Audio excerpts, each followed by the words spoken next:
আমাদের কাছে যদি এই ধরনের কোনো ডেটা থেকে থাকে যেটি থেকে আমরা একটি স্টুডেন্টসের জাস্ট অ্যাডমিশন বা আমাদের প্রেজেন্ট ক্যালকুলেশন করতে চাই, তো সেই ক্ষেত্রে আমাদের যদি মনে হয় যে আমাদের প্রত্যেকটা মাসের বা প্রত্যেকটা যে আমাদের এখানে ডেট দেওয়া রয়েছে, যদি আমাদের প্রত্যেকটা ডেটের নিচে অটোমেটিকভাবে ডেটের নাম চলে আসবে এমন যদি আমরা করতে চাই, সেই ক্ষেত্রে আমরা ফর্মুলা ব্যবহার করতে পারি।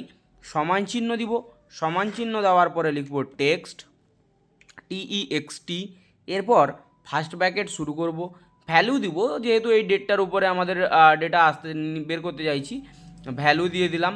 দেওয়ার পরে কমা, কমা দেওয়ার পরে ডবল ইনভার্টেড কমা শুরু করব। এরপর আমরা ডি 3বার লিখব, ডি 3বার লেখার পরে double inverted comma close, bracket close করব, এন্টার প্রেস করব।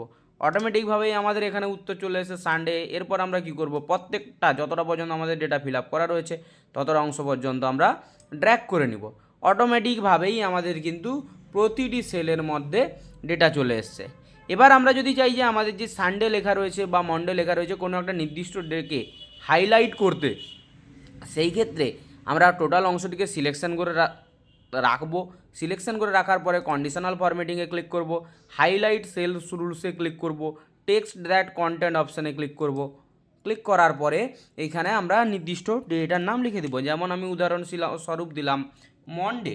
দেওয়ার পর জাস্ট ওকেতে ক্লিক করে দেওয়ার সঙ্গে সঙ্গেই আমরা মন্ডে যেখানে রয়েছে সেই সমস্ত পোর্শনগুলো হাইলাইটেড হয়ে গেছে।